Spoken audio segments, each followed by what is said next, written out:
से पश्चिम में जो पर्वत चोटी है उसका नाम है नंगा पर्वत। नंगा पर्वत हिमालय पर्वत श्रेणी की सबसे पश्चिमी चोटी है। और वो कहाँ है? तो इसी वृहद हिमालय पर है। वृहद हिमालय की सबसे पश्चिमी जो चोटी है उसका क्या नाम है? तो उसका नाम है नंगा पर्वत। नंगा पर्वत। और वृहद हिमालय की सबसे पूर्वी चोटी कौन सी है? तो सबसे पूर्वी चोटी है नामचा बरवा। नामचा बरवा। और ये कहाँ पर है? तो नामचा बरवा पड़ता है तिब्बत में। या कहें कि तिब्बत और भारत की सीमा पर पड़ता है नामचा बरवा।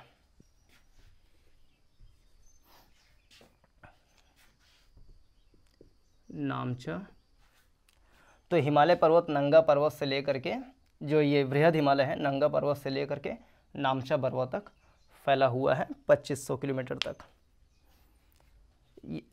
जो विश्व की 10 सबसे ऊंची चोटियां हैं इसी पर हैं, जिसमें से नामचा बरवा सबसे पहला हो गया, जो कि सबसे पूर्वी चोटी है। दूसरी सबसे ऊंची चोटी का नाम है कंचन। अगर हम पूर्व से पश्चिम के क्रम में देखें तो सबसे पूर्व में नामचा बरवा है, फिर उससे पश्चिम में आएंगे तो इस पे जो सिक्किम है, सिक्किम में एक चोटी पड़ती है जिसका नाम है कंचनजंगा। कंचनजंगा या जंगा। अगर ये कहे कि भारत में पूरी तरीके से भारत के नियंत्रण में जो चोटी है तो वो सबसे ऊंची चोटी कौन सी है? तो कंचनजंगा हो जाएगा। लेकिन कहा जाए कि भारत की सबसे ऊंची चोटी कौन सी है? तो K2 हो जाएगा। K2 पीओके में पड़ता है, इसलिए अगर ये कहा जाए कि पीओके वाले हिस्से को छोड़ करके भारत की सबसे ऊंची चोटी कौन सी है तो कंचनजंगा है, अदरवाइज K2 है। इसकी ऊंचाई जो है वो 8611 मीटर है। फिर इसके और पश्चिम में आएंगे तो नेपाल में कुछ 4-5 चोटियाँ हैं जो कि बहुत ऊंची ऊंची चोटियाँ हैं, जिसमें से एक का नाम है मकालू।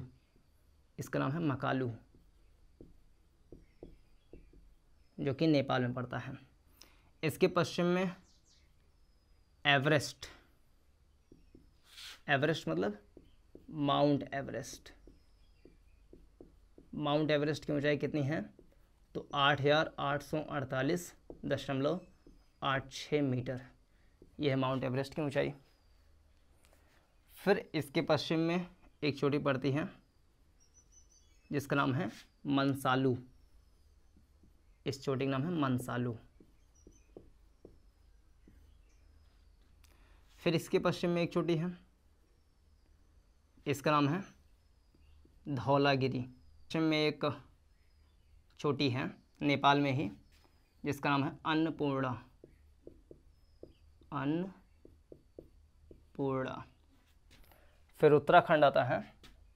उत्तराखंड में एक चोटी है जिसका नाम है बंदरपुछ या नंगा देवी कहते थे। नंगा देवी, नंदा देवी बोलते हैं इसको, नंदा देवी। इसके अलावा बंदरपुछ, त्रिशूल, ये भी सारे जो हैं उत्तराखंड में ही पड़ते हैं पर्वत चोटियाँ।